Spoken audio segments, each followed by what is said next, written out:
What is up, everybody? Back with another video, man. And today we're gonna be reacting to "How Can You Stop This" by Jimmy Howler. Let's get it, man. With the NBA regular season coming to an end, it's time we talk about the Hey, bro, Curry did all he could, bro.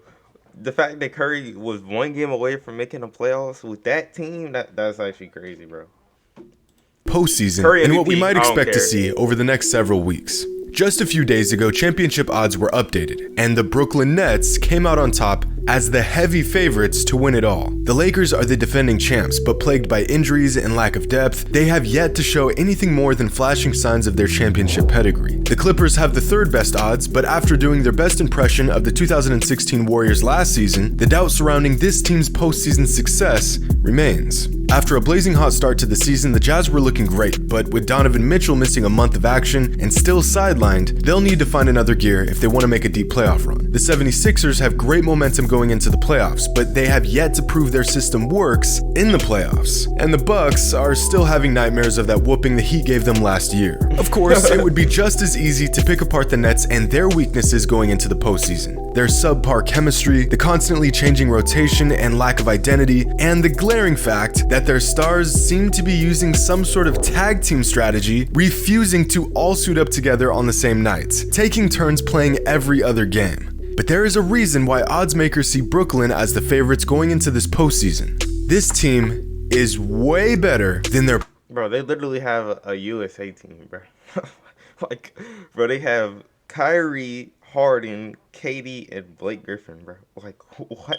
play, numbers, or even wins reflect. We will soon see the full potential of the Durant, Harden, and Kyrie Big Three, and it may just be some of the greatest basketball we've ever seen. So far this season, this trio has played 8 games together, a shockingly low number that resulted in 6 wins and 2 losses. And in those 8 games, here are the stats of their Big Three.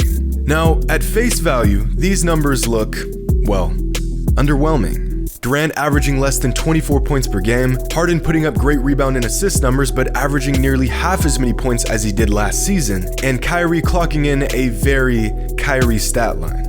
But when I see these numbers, I see 3 of the game's most elite playmakers not even playing to their full potential and still winning 75% of their games when they play together. These are the numbers of 3 players who are still learning how to play with each other, still learning each other's strengths and weaknesses, and in the process making quick work of most teams they play. And possibly even more revealing is that when at least 2 of the Big Three play together in any combination, the Nets have a 35-13 record, or about a 73% win percentage, which over the course of an 82-game regular season is about 60 wins. So we are talking about a team with hardly any chemistry and a roster rotation changing. Oh my God, no, we're not gonna skip over we are that. talking about a team with Oh my, KD, Hardly- KD.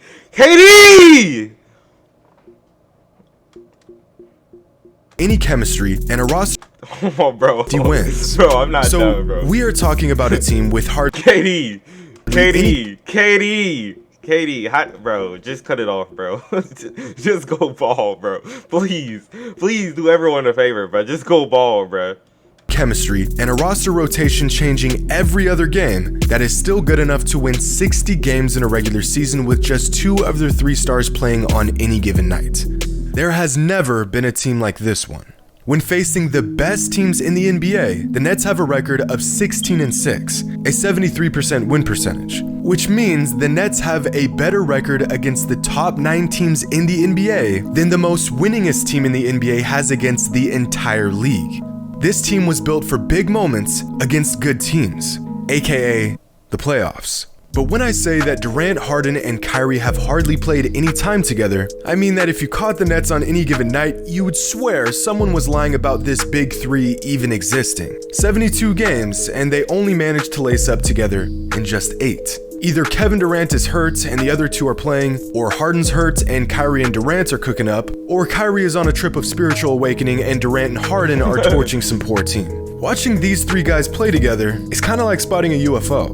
It virtually never happens, but when it does, it's unbelievable. This season, this trio has played just 202 minutes together on the court, equivalent to just over 4 games worth of minutes together. For perspective, when LeBron and Anthony Davis paired up last season, they played 1,455 minutes together before the playoffs. When Kevin Durant joined the Warriors back in the 2016-17 NBA season, the trio of him, Stephen Curry, and Klay Thompson played 1,127 minutes together before the playoffs. And when the trio of LeBron James, Dwayne Wade, and Chris Bosh joined forces in 2010, they played 1,916 minutes together before the playoffs began. In fact, over the last decade, compared to trios that won the championship, the Nets' Big Three has, by far, the least amount of minutes played together.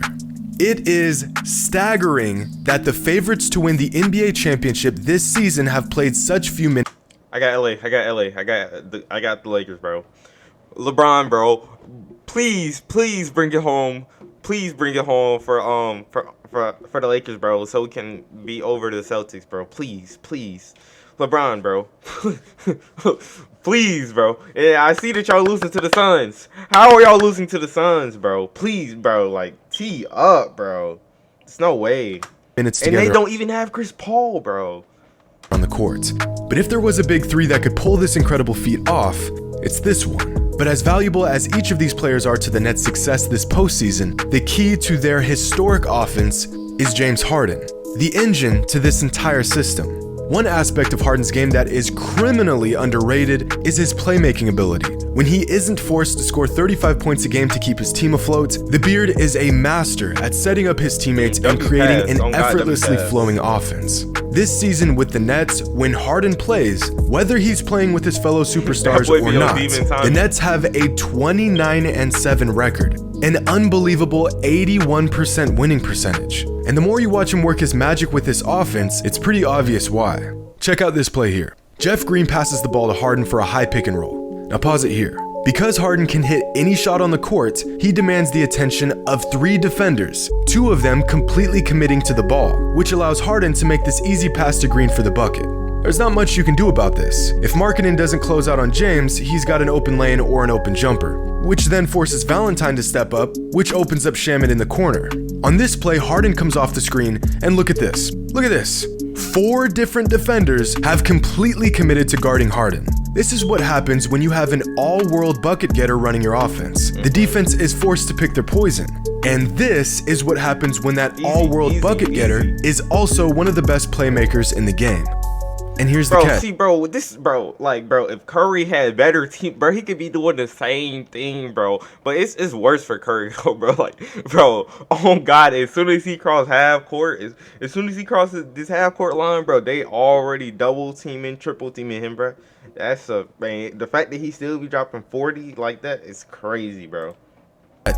Kyrie and Durant aren't even on the court. Here's another play from that same game.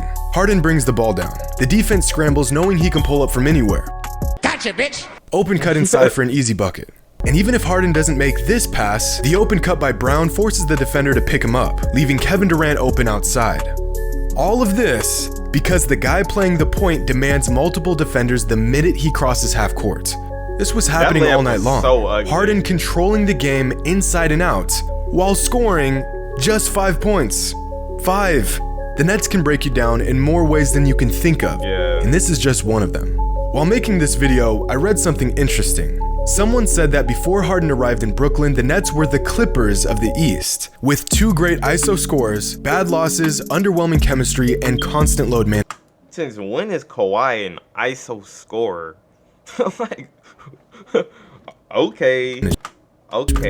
And I'd have to agree with that. But with Harden's ultra-elite playmaking ability, Kyrie and KD get to exclusively do what they do best. Get buckets. Add in the most accurate three-point shooter in the NBA in Joe Harris, and you've got the most lethal offense ever assembled. Sure, the chemistry between these guys is still a work in progress. But let's be honest, Harden, Durant, and Kyrie have all been to the finals. In fact, between the 3 of them, they have 8 finals appearances and some of the biggest shots in finals history. Realistically, if you had to choose 2... Bro.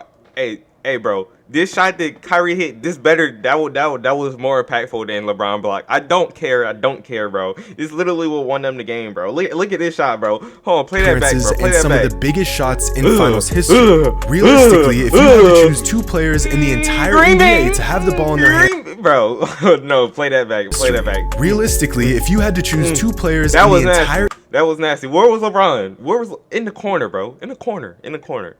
Just had to put that out there. NBA to have the ball in their hands with a championship on the line, who would you pick?